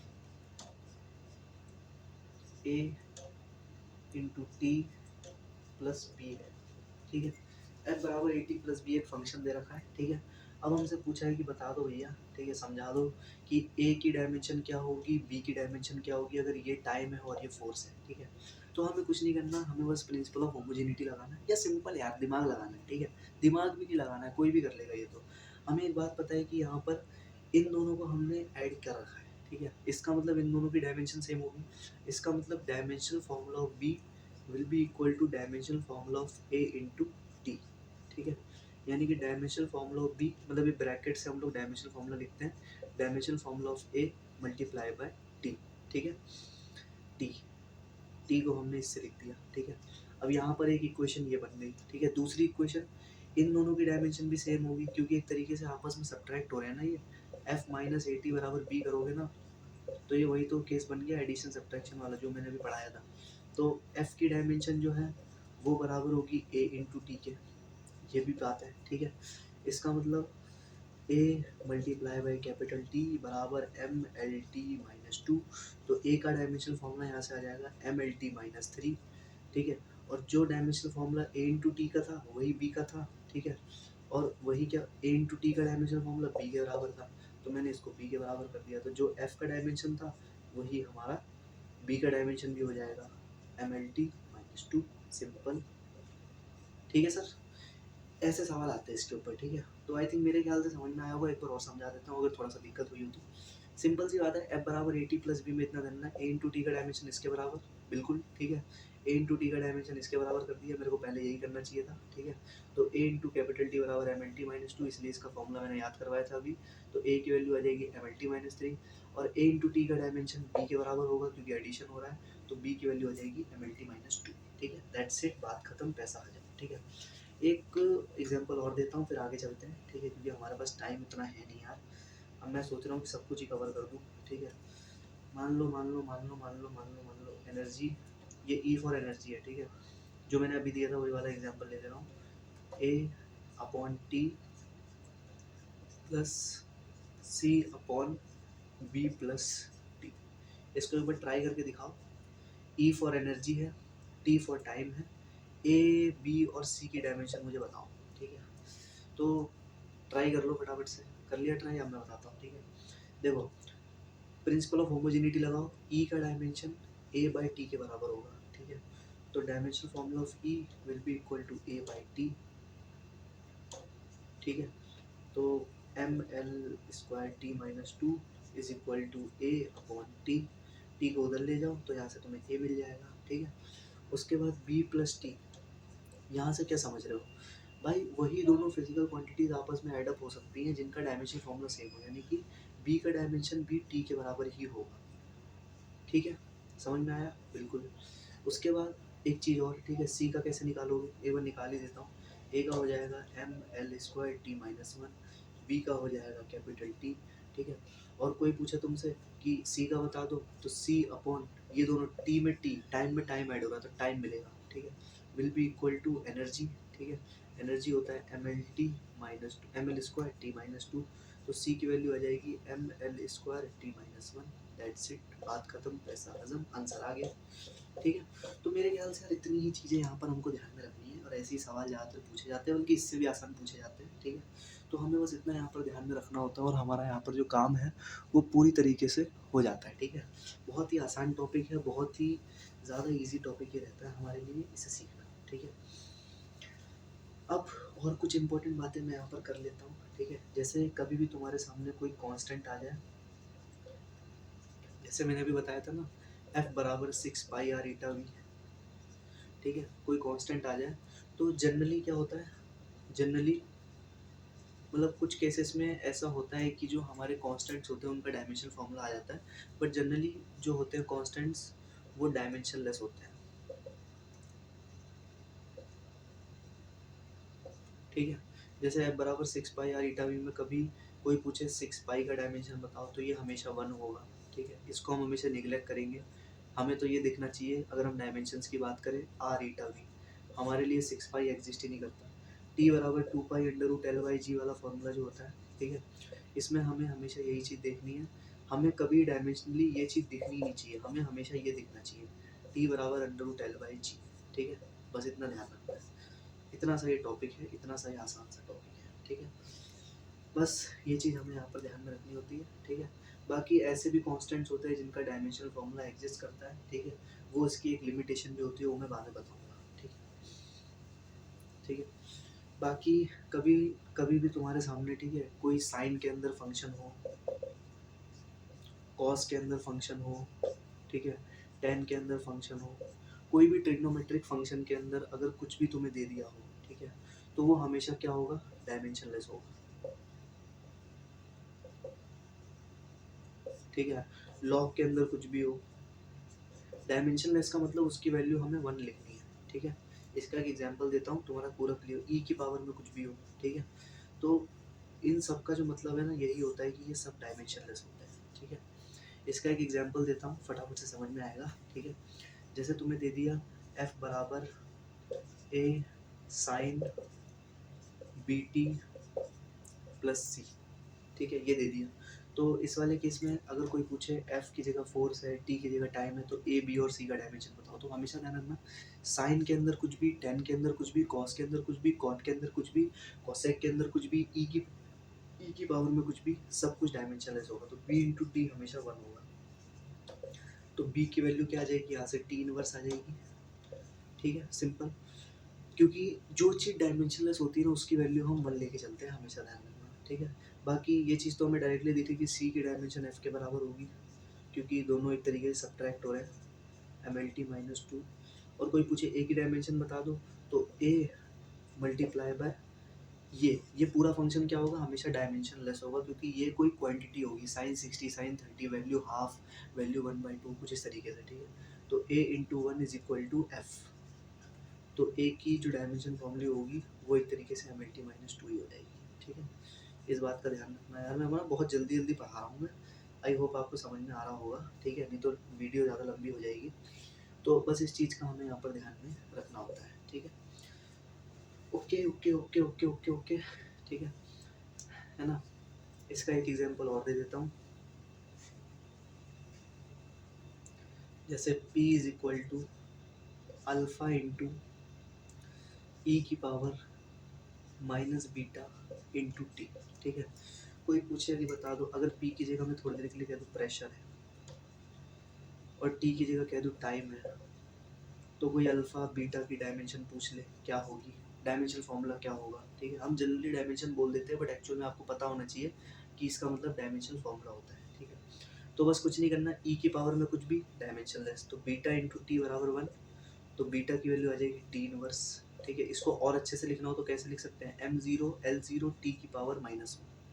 ठीक है भाई, बिल्कुल ठीक है। बाकी ये ई वाला फंक्शन डायमेंशनलेस, तो p is equal to dimensionally alpha के बराबर ही हो जाएगा। तो जो अल्फा की डायमेंशन हो जाएगी वो कितनी हो जाएगी, p एक तरीके से प्रेशर है, प्रेशर हो जाएगा force upon area, M L T -2 upon L square, तो इसकी डायमेंशन हो जाएगी एम एल -1 टी -2, सिंपल। ठीक है, तो बस यही चीज़ हमें यहाँ पर ध्यान में रखनी है और हमारा काम पूरी तरीके से हो जाता है। ठीक है, okay okay okay okay okay okay, ठीक है, कोई डाउट इसमें, कोई डाउट नहीं। हमेशा ध्यान रखना साइन का पूरा फंक्शन जो भी अंदर हो, कॉस के अंदर कुछ भी हो, टेन के अंदर कुछ भी हो, ई की पावर में कुछ भी हो, सब कुछ डायमेंशनलेस होगा और वो वैल्यू खुद भी डायमेंशनलेस होगी। इसलिए पी की वैल्यू अल्फा के बराबर है क्योंकि ई की पावर में समथिंग समथिंग मतलब ये कोई वैल्यू है। ठीक है, इसका कोई सिग्निफिकेंस नहीं है, हमें डायमेंशनली यही दिखना चाहिए बस। ठीक है, okay okay okay okay okay, इतना हो गया, यहाँ तक तो हमने समझ लिया अच्छे से। बाकी हमने डायमेंशनल फॉर्मूले निकालना भी सीख लिया बढ़िया तरीके से। अभी हम पता है क्या सीख रहे हैं, अभी हम और भी कुछ चीज़ें सीख लेते हैं। ठीक है, जैसे कि इक्वेशन की करेक्टनेस हम कैसे चेक करते हैं। ठीक है, मतलब अब कुछ यहाँ पर हम बोल सकते हैं एप्लीकेशंस होती हैं। ठीक है, एप्लीकेशंस ऑफ, एप्लीकेशन ऑफ मतलब जो हमने अभी तक पढ़ा है ना उसकी क्या क्या चीज़ें हम लोग एप्लीकेशन देख सकते हैं। ठीक है, क्या क्या कहाँ कहाँ उसको अप्लाई कर सकते हैं, उसे हम यहाँ पे सीखेंगे। ठीक है, एप्लीकेशन ऑफ डायमेंशनल एनालिसिस। ठीक है, शॉर्ट में लिखा है डायमेंशनल एनालिसिस, टाइम जा रहा है इसलिए। ठीक है, एप्लीकेशन ऑफ डायमेंशन एनालिसिस क्या क्या है। ठीक है, तो एप्लीकेशन ऑफ डायमेंशन एनालिसिस सबसे पहले तो हमने यही सीख लिया। ठीक है, कि हम अननोन फिजिकल क्वांटिटी की डायमेंशन फार्मूला कैसे निकाल सकते हैं, ये चीज़ हमने सीख ली। ठीक है, अभी अभी जो मैं इतनी देर से समझा रहा हूँ, जब जो हम अभी मैंने एक क्वेश्चन लिख के दिखाई थी F बराबर 80 + B वगैरह वगैरह, तो तब से मैं वही वो यही चीज़ सिखा रहा हूँ कि हम लोग अननोन फिजिकल क्वांटिटी की डायमेंशन कैसे निकाल सकते हैं। ठीक है, इसका एक क्वेश्चन मैं करवा देता हूँ। ठीक है, कोई पूछे कि के की डायमेंशन बताओ, के कौन सा, F बराबर के Q1 Q2 by R square, इसकी डायमेंशन बताओ। ठीक है, तो इसमें कुछ नहीं करना, सबसे पहले के को ले जाओ इधर, F R square upon Q1 Q2, F की value M L T -2, R का मतलब डिस्टेंस होता है तो एल स्क्वायर अपॉन, अच्छा एक चीज़ ध्यान रखना, क्यू का मतलब है चार्ज। ठीक है, और चार्ज होता है करंट इंटू टाइम, तो ये हो जाएगा ए इंटू टी, तो ये हो जाएगा ए स्क्वायर टी स्क्वायर। ठीक है, तो यहाँ पे हम देख सकते हैं कि एक्चुअल में वैल्यू कितनी आ जाएगी, एम ए की पावर -2 टी की पावर -4 एल की पावर 3। ठीक है, सही कर रहा हूँ ना, एल स्क्वायर अपॉन ए स्क्वायर टी स्क्वायर, ए की पावर -2 टी की पावर -4 एल क्यूब, और है ना, सिंपल। ठीक है, ठीक है, तो ये हो जाएगा के का डायमेंशन फॉर्मूला। हमेशा ना किसी भी डायमेंशन, किसी की भी डायमेंशन फॉर्मूला निकालनी हो, पहले उसको एल एच एस में ले आओ और आर एच एस में फॉर्मूला लिख लो, उसके बाद उन फॉर्मूलेज में वैल्यू पुट कर दो जो जो मैंने सिखाया उस तरीके से। ठीक है, क्यू का मतलब होता है चार्ज, एक बार बता देता हूँ, चार्ज, और चार्ज होता है करंट इनटू टाइम। इतना कुछ याद रखने की ज़रूरत नहीं क्योंकि हम आगे चल के यही सब पढ़ेंगे। ठीक है, और पढ़ते भी हैं, कुछ लोगों ने पढ़ भी रखा होगा, बट तब भी एक तरीके से मैंने सोचा बता देना चाहिए तो मैंने बता दिया।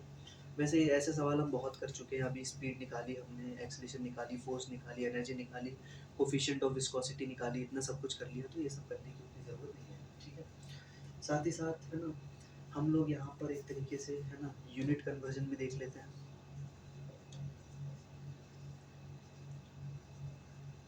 यूनिट कन्वर्जन क्या होता है भैया। ठीक है, यूनिट कन्वर्जन में तुम्हें बस इतना ध्यान रखना है कि वहीं के वहीं कर दो। ठीक है, वहीं के वहीं कर दो, मतलब ठीक है, मतलब क्या होता है, जैसे कभी तुमको बोल दिया कि तुमको 1 न्यूटन का फोर्स दे रखा है, अब 1 न्यूटन मतलब मास इंटू एक्सलेशन, मतलब मास इंटू एक्सलेशन। ठीक है, मतलब किलोग्राम मीटर पर सेकेंड स्क्वायर, ठीक है। अब तुमसे कहा जाए 1 न्यूटन के फोर्स को, ये क्या है, एसआई यूनिट है, ठीक है, ये क्या है, एसआई यूनिट है।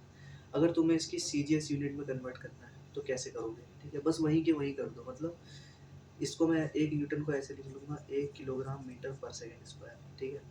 अब हमको पता है, ठीक है, कि 1 किलोग्राम में 1000 ग्राम्स होते हैं, ठीक है।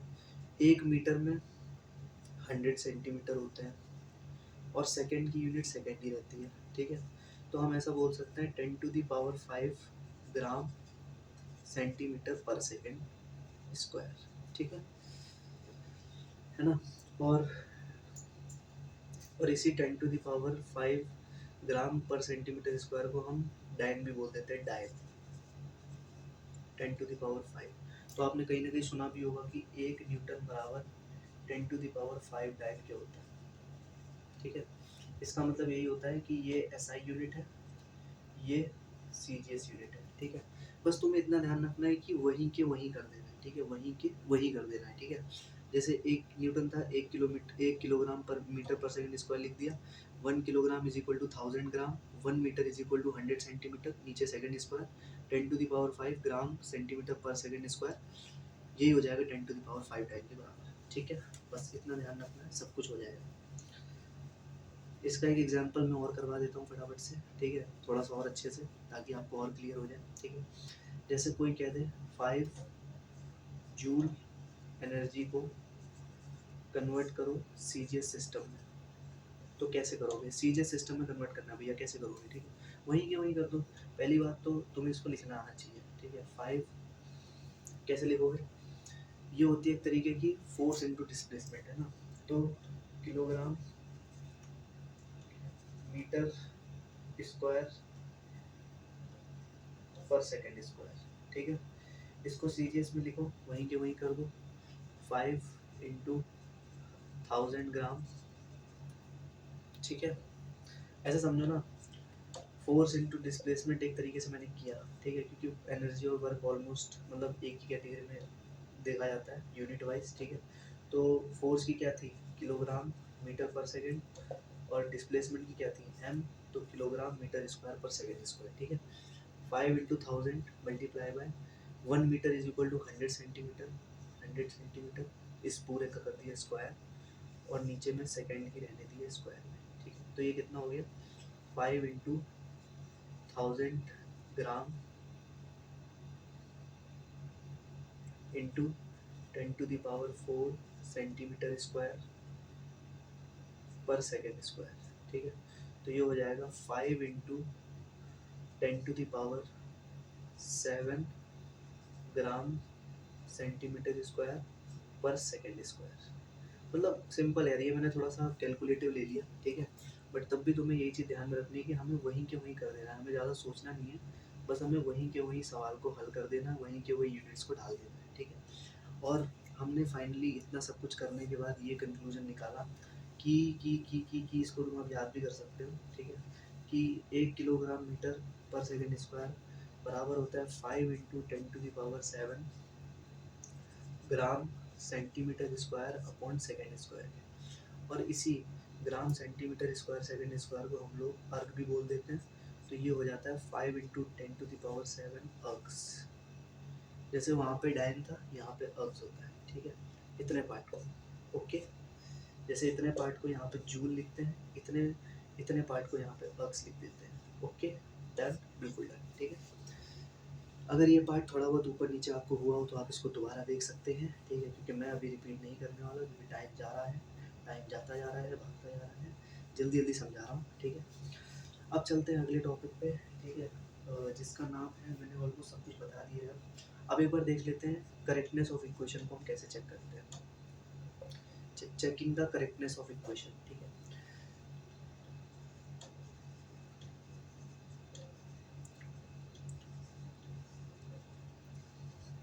ठीक है, तो अब हम यहाँ पर देखते हैं कि हम इक्वेशन की करेक्टनेस को कैसे चेक करते हैं, ठीक है। जैसे मान लो हमारे पास कभी एक इक्वेशन दे दी, ठीक है, मतलब इसमें बस तुम इतना ध्यान रखो कि कभी तुम्हारे सामने एक इक्वेशन दे दी v बराबर u + 80, ये आपने कभी ना कभी देखी होगी, सुनी होगी, पढ़ी होगी, ठीक है। तो इसकी करेक्टनेस को हम लोग कैसे चेक करते हैं? करेक्टनेस में हमें बस इतना ध्यान रखना है कि जो एलएचएस का डायमेंशनल फॉर्मूला है, ठीक है, जो हमारा एलएचएस का डायमेंशनल फॉर्मूला है, ठीक है, वो बराबर होना चाहिए किसके? आरएचएस के डायमेंशनल फॉर्मूले के। मतलब एलएचएस का डायमेंशनल फॉर्मूला और आरएचएस का डायमेंशनल फॉर्मूला हमेशा बराबर होना चाहिए, ठीक है। तो अगर मैं यहाँ से एलएचएस का निकालूँ तो वेलोसिटी है एल टी माइनस वन, ठीक है। अगर मैं आरएचएस का निकालूँ तो u प्लस ए टी है, ठीक है। u मतलब velocity L T minus one, और a इंटू टी का अगर निकालूँ मैं अलग से तो a का मैंने याद कराया था L T minus to, T का t, तो एल टी माइनस वन हो जाएगा। तो ये भी एल टी माइनस वन, इसका मतलब एल टी माइनस वन में एल टी माइनस वन जुड़ा तो एल टी माइनस वन बना, ठीक है। यानी कि ये वाली इक्वेशन डायमेंशनली करेक्ट है, ठीक है। मतलब एल एच एस का डायमेंशन फॉर्मूला और आर एच एस का डायमेंशन फॉर्मूला बराबर होना चाहिए, ठीक है। इसे ही कहते हैं हम करेक्टनेस ऑफ इक्वेशन को चेक करना, ठीक है। बट इसका ड्रॉबैक ये होता है कि यार हम यहाँ पर कभी अगर कभी कोई कांस्टेंट प्रेजेंट है, ठीक है, तो हम इक्वेशन की करेक्टनेस को चेक नहीं कर पाते हैं कभी कभी, ठीक है। यही इसका ड्रॉबैक होता है ना। मतलब हम यहाँ पर किसी भी इक्वेशन को डायमेंशनली तो करेक्ट है कि नहीं है वो तो चेक कर सकते हैं, बट हम अगर कांस्टेंट में गड़बड़ी है तो हम उसको सही नहीं कर सकते हैं, ठीक है। बाकी आपके लिए होमवर्क है, ठीक है। टी बराबर two pi under root L upon G, इसको चेक करके आना कि ये सही है कि नहीं है। वैसे सब लोग कहोगे कि सही है, ठीक है, बट आप प्रॉपर तरीके से करना। पहले इसका डायमेंशन फॉर्मूला निकालना, कैपिटल टी है, फिर इसका निकालना, ठीक है, बराबर होगा। इसको तो इग्नोर कर ही सकते हो, क्योंकि हम इसको इग्नोर कर देते हैं इसी वजह से ये इसका ड्रॉबैक है कि हम इक्वेशन को डायमेंशनली तो चेक कर सकते हैं, बट अगर यहाँ पे 6 पाई होता, 8 पाई होता, या फिर कुछ भी होता है, या फिर कॉस 120 डिग्री होता, ठीक है, कुछ भी होता, तो हमें फ़र्क नहीं पड़ता, ठीक है। तो इसका मतलब इस डायमेंशन के हिसाब से तो हमारा ये वाला फॉर्मूला भी सही है, अगर इसकी जगह ये रख दे ये भी सही है, ये भी सही है, ये भी सही है, ठीक है। तो ऐसा नहीं होता है एक्चुअल में, इसलिए हम लोग इसका ड्रॉबैक लेके चलते हैं कि इसमें कांस्टेंट को हम लोग नहीं फाइंड आउट कर सकते। कांस्टेंट का एरर हो सकता है बट हम डायमेंशनली बता सकते हैं, ठीक है। तो आपके लिए होमवर्क बस यही है कि T is equal to two pi under root L by G, इसको आप लोग चेक करके आना कि ये वाला फॉर्मूला सही है कि नहीं है, सही है या फिर गलत है, ठीक है। ओके, अब चलते हैं अगले टॉपिक पे जिसका नाम है अगला टॉपिक क्या है? अगला टॉपिक कौन सा था? लिमिटेशन ऑफ डायमेंशन एनालिसिस, ठीक है। तो यार वो मैं ऐसे ही बता देता हूँ एक बार, ठीक है। आसान से टॉपिक है, ये चैप्टर खत्म ही होने वाला है, ठीक है। लिमिटेशंस ऑफ डायमेंशनल एनालिसिस, मतलब जो अभी हमने इतना पढ़ा उसकी लिमिटेशंस क्या क्या है, ठीक है। पहली लिमिटेशन तो यही है कि हम लोग कांस्टेंट को हम लोग फाइंड नहीं कर सकते हैं, ठीक है। कांस्टेंट की अगर कभी इक्वेशन में गलती होगी तो हम नहीं बता सकते हैं। हम लोग इक्वेशन को बस डायमेंशनली ही चेक कर सकते हैं, और कुछ हम लोग ऐसा नहीं कर सकते हैं जिससे कि हम इक्वेशन को 100% करेक्ट या 100% इनकरेक्ट बोल सकें, ठीक है। बाकी यार इसकी और क्या लिमिटेशंस हो सकती है? वैसे ऐसा कोई पूछता नहीं है ऐसे इसकी लिमिटेशन, क्योंकि अब ऐसा कोई एग्ज़ाम में थ्योरी तो आती नहीं है, ठीक है। बट पहली लिमिटेशन तो इसकी यही हो गई कि हम कांस्टेंट को फाइंड आउट नहीं कर सकते हैं डायमेंशन एनालिसिस के थ्रू, ठीक है। और मतलब मेनली इसकी लिमिटेशन हमें यही देखने को मिलती है, ठीक है। बाकी आप बुक्स वगैरह में रीड कर सकते हो, ठीक है। ये पार्ट उतना इंपॉर्टेंट नहीं है इस चैप्टर में। मैं आपको सच बता रहा हूँ, आपको इक्वेशन की करेक्टनेस चेक करना आनी चाहिए, आपको डायमेंशन फॉर्मूला निकालना आना चाहिए, आपको प्रिंसिपल ऑफ होमोजेनिटी आनी चाहिए जो मैंने इतनी देर में सिखाया एग्जांपल दे देके, आपको साइन कॉस टेन वो जो फंक्शन वाला पार्ट था वो आना चाहिए, ठीक है। मतलब उसमें भी ऐसा कुछ नहीं, बस इतना पता होना चाहिए कि अगर अंदर लिखा है वो भी डायमेंशनलेस और पूरी वैल्यू भी डायमेंशनलेस, ठीक है। बाकी यार है ना, एक इम्पॉर्टेंट कैटेगरी और होती है जिसको मैं अभी कवर कर लेता हूँ, ठीक है। फिर ये चैप्टर हम एंड करते हैं। बाकी आप ये मत सोचना है कि मैंने लिमिटेशन नहीं पढ़ाया।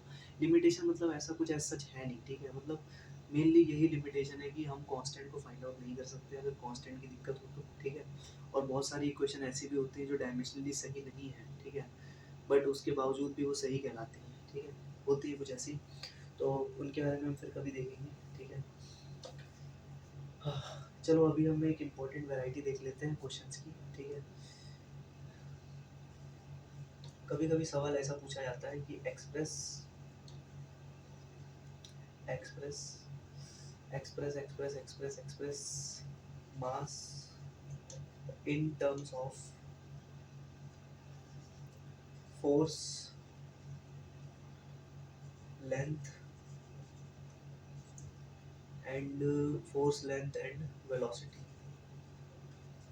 ठीक है, इसको हम F से दिखा देते हैं, इसको हम L से दिखा देते हैं, इसको हम V से दिखा देते हैं। ठीक है, मतलब ये भी एक तरह का मतलब हम ऐसा बोल सकते हैं कि डायमेंशन एनालिसिस का ही पार्ट होता है। ठीक है, बट इसमें हम ऐसा समझते हैं कि हम मास को कैसे एक्सप्रेस कर सकते हैं फोर्स लेंथ और वेलोसिटी के टर्म में। मतलब हमें मास को लिखना है, ठीक है, कोई कांस्टेंट मल्टीप्लाई बाय F की पावर x, L की पावर y, V की पावर z, V की पावर z। हमें इस तरीके से इसको एक्सप्रेस करना है। मास को तो हम कैसे कर सकते हैं, इसका फंडा क्या होता है। और बाकी एग्जाम में ये ऐसे पूछा जाता है कि कोई एक अननोन फिजिकल क्वांटिटी है, ठीक है, जिसके पास मास का डायमेंशन है, ठीक है, और वो इन क्वांटिटीज़ पे डिपेंड कर रही है, ठीक है, फोर्स लेंथ और वेलोसिटी पे। तो एक तरीके से उसका डायमेंशन फार्मूला क्या होगा इनके टर्म में। ठीक है, तो मतलब वही है मेरा इस क्वेश्चन का मतलब वही है। ठीक है, कि सवाल ऐसे पूछा जाएगा कि there is a unknown physical quantity whose dimension is same as the mass and it is depending on the force length and velocity, then find its dimension in terms of force length and velocity। ठीक है, तो फटाफट से देख लेना कैसे करते हैं इन सवालों को। ठीक है, इसको हम कैपिटल एम से दिखाते हैं। ठीक है, हम सिंपल एक इक्वेशन लिखेंगे कि हमें पता है कि ये इनके ऊपर तीनों के ऊपर डिपेंड कर रही है। तो m is directly proportional to f की power x, m is directly proportional to L की power y, m is directly proportional to v की पावर z। ठीक है, तो इसको अगर मैं एक साथ लिखूँ तो मैं लिख सकता हूँ m is directly proportional to f की पावर x, L की पावर y, v की पावर z। ठीक है, ठीक है, अब इसको क्या कर दो, खोल दो। ठीक है, मास क्या होता है, m की पावर 1, L की पावर 0, t की पावर 0। चाहे तो इसको हटा के कांस्टेंट आ जाएगा एक जिसका कोई भी डायमेंशन नहीं है। ठीक है, फोर्स का dimension m L t minus 2 इस पूरे की पावर x, L की पावर y। ठीक है, और v की जगह आ जाएगा एल टी माइनस वन इस पूरे की पावर z। ठीक है, तो हम यहाँ पर ऐसा बोल सकते हैं k को थोड़ी देर के लिए इग्नोर कर दो क्योंकि हम डायमेंशनली जा रहे हैं। ठीक है, तो यहाँ पर एक इक्वेशन बनेगी m की पावर 1, तीन इक्वेशन बनेगी टोटल जहाँ तक मुझे लगता है, इज इक्वल टू m की पावर a की x आ गया। ठीक है, L की power x, x plus Y plus Z. ठीक है, और t की power minus 2x minus Z. ठीक है, तो यहाँ से हम ऐसा बोल सकते हैं, कंपेयर कर सकते हैं, x की वैल्यू कंपेयर करी 1 आ गई, x plus Y plus Z जो है वो 0 आ गया, और माइनस 2x माइनस जेड जो है वो भी 0 आ गया। ठीक है, तो इसका मतलब x की वैल्यू 1 आ गई, तो ये तीन इक्वेशन यहाँ से बन गई। ठीक है, तो z की वैल्यू माइनस 2x आ गई, तो z की वैल्यू यहाँ से माइनस 2 आ गई। ठीक है, बस इक्वेशन सॉल्व कर रहा हूँ मैं और कुछ नहीं कर रहा, और उसी वजह से z की वैल्यू माइनस 2 यहाँ रखी, y की वैल्यू 1 यहाँ रखी, तो x माइनस 1 बराबर 0, x की वैल्यू मतलब, ठीक है, z की वैल्यू माइनस 2 यहाँ पर रखी, और y की वैल्यू हमें नहीं पता है, x की वैल्यू 1 है, इसको 0 के बराबर कर दिया, y की वैल्यू भी 1 के बराबर आ गई। ठीक है, तो यानी कि यहाँ से x की वैल्यू 1, y की वैल्यू 1 और z की वैल्यू माइनस 2। ठीक है, तो हम यहाँ से डायरेक्टली बोल सकते हैं कि फाइनल आंसर क्या आ जाएगा कि mass is directly proportional to f की पावर 1, L की पावर 1, v की पावर माइनस 2। ये हमारा आंसर हो जाएगा। ठीक है, मतलब आपने यहाँ पर देखा कि मैंने किस तरीके से, एक बार और लिख देता हूँ, मैंने किस तरीके से यहाँ पर कैलकुलेशन करी। मतलब ऐसे सवाल तो जेई एडवांस में भी आते हैं। ठीक है, m is directly proportional to f की पावर 1, L की पावर 1, v की पावर माइनस 2। ठीक है, ये हो जाएगा हमारा फाइनल आंसर। ठीक है, तो आपने यहाँ पर देखा कि हम लोग किस तरीके से ऐसे सवालों को करते हैं, सारे सवाल ऐसे ही करे जाते हैं और फाइनल आंसर ऐसा ही निकल के आता है। मतलब मैंने मास को इनके टर्म में एक्सप्रेस कर दिया। ठीक है, इस तरीके से।